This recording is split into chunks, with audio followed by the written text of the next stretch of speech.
ಬೇರೆ ಯಾಕೆ ನಾನು ಹೇಳಬೇಕು, ನನ್ನೇ ನಾನು ಹೇಳ್ಕೊತೀನಿ. ನನಗೆ ಸರಿಯಾದ ಆಧ್ಯಾತ್ಮದ ಗುರು ಸಿಕ್ಕಲಿಲ್ಲ. ಆವಾಗ ಇಂಟರ್ನೆಟ್ ಫೆಸಿಲಿಟಿಗಳು ಇಲ್ಲ.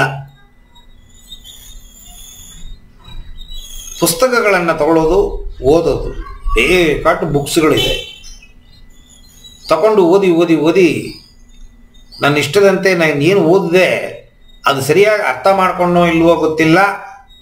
ಈಗ ನಾನು ಹೇಳಿದೆ ಈ 6 ಮೆಟ್ಟಿಲುಗಳನ್ನು ದಾಟದ ಮೇಲೆ 7ನೇ ಮೆಟ್ಟಿಲು. ಈ 6 ಮೆಟ್ಟಿಲು ಏನು ಅಂತಲೇ ಗೊತ್ತಿಲ್ಲ.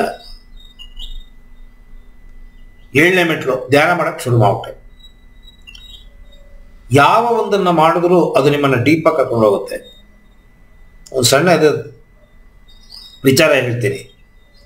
ಸ್ಕೂಲಲ್ಲಿ ಓದೋವಾಗ ಸಣ್ಣ ಸಣ್ಣ ಹುಡುಗರುಗಳು 8ನೇ 9ನೇ ಕ್ಲಾಸು, ಏನು ಅಂತ ಗೊತ್ತಿಲ್ಲ, ನಮ್ಮ ಅಣ್ಣ ಸಿಗರೆಟ್ ಸೇದೋರು. ಮನೆಯಲ್ಲಿ ಸೇದ್ತಿರಲಿಲ್ಲ, ಹೊರಗಡೆ ಅವ್ರು ಸೇದೋದು ನಾನು ನೋಡಿದೆ. ಸೊ ನನ್ನ ಲೆಕ್ಕದಲ್ಲಿ ಸಿಗರೆಟ್ ಸೇದಬಹುದು ಅನ್ನೋ ಭಾವನೆ ನನ್ನಲ್ಲಿ ಬಂದ್ಬಿಡ್ತು. ಯಾಕೆ, ಮನೇಲಿ ಒಬ್ಬರು ಸಿಗರೆಟ್ ಸೇದ್ತಾರೆ. ಈ ಹುಡುಗರಲ್ಲಿ ಒಬ್ಬ ಸಾಹುಕಾರ ಹುಡುಗ ನಮ್ಮ ಗ್ಯಾಂಗಲ್ಲಿ. ಆವಾಗೆಲ್ಲ ₹1 ₹2 ಸಿಕ್ಬಿಟ್ರೆ ರಾಜವೈಭವ. ಒಂದು ಮಸಾಲೆ ದೋಸೆ 20 ಪೈಸಾ, ಎಲ್ಲಿ ಸಿಗುತ್ತೆ 20 ಪೈಸಾಗೆ? ಒಂದು cigarette 5 paisa, plain cigarette, Wills plain, filter cigarette ಎಲ್ಲ ಇಲ್ಲ ಆ ಕಾಲದಲ್ಲಿ. 2 ಸಿಗರೆಟ್ ತರುವ.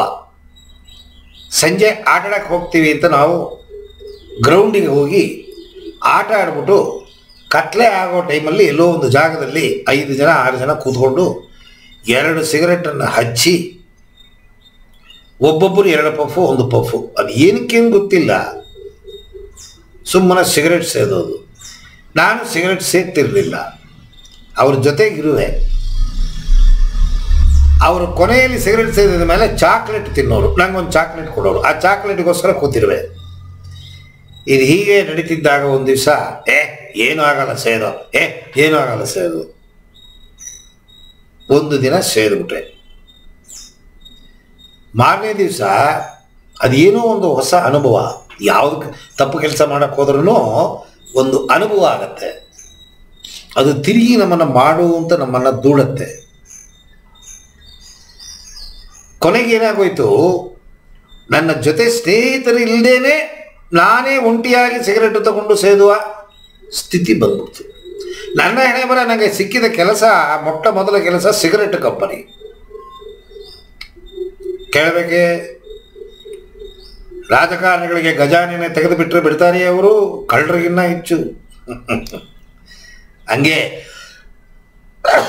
1, 4, 3 ಸಿಗರೆಟ್ ಸೇದ್ತಾ ಇದ್ದವನು ಪ್ಯಾಕೆಟ್ ಗಟ್ಟಲೆ ಸೇದಕ್ಕೆ ಶುರು ಮಾಡ್ಬಿಟ್ಟೆ.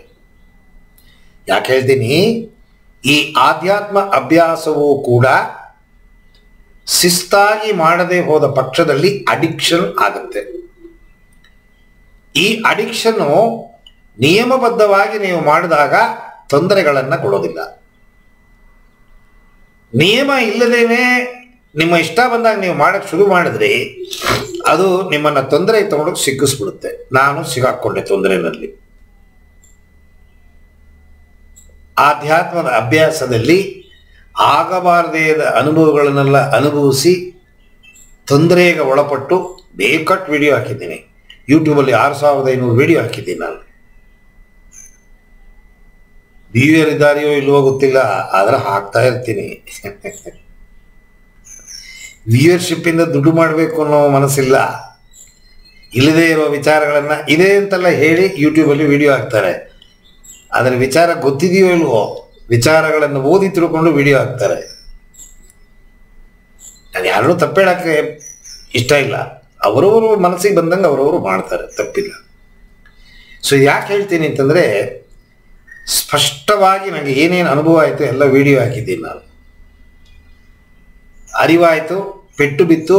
ಆಮೇಲೆ ಒಬ್ಬರು ಗುರು ಸಿಕ್ಕಿದ್ರು, ಸ್ವಾಮೀಜಿ, ನಮ್ಮ ಮೈಸೂರಲ್ಲೇ ಸಿಕ್ಕಿದ್ರು. ಹುಡುಕಬೇಕು, ಅದಕ್ಕೆ ಮನಸ್ಸಿದ್ದರೆ ಮಾರ್ಗ ಉಂಟು. ಅವರು ನನ್ನ ಸರಿಯಾಗಿ ಟ್ಯೂನಪ್ ಮಾಡಿ ಬಿಟ್ಟರು. ತಪ್ಪಾದ ಅನುಭವಗಳೆಲ್ಲ ಸರಿಯಾಗಿ ಸರಿಯಾದ ರೂಟಲ್ಲಿ ಹೋದೆ.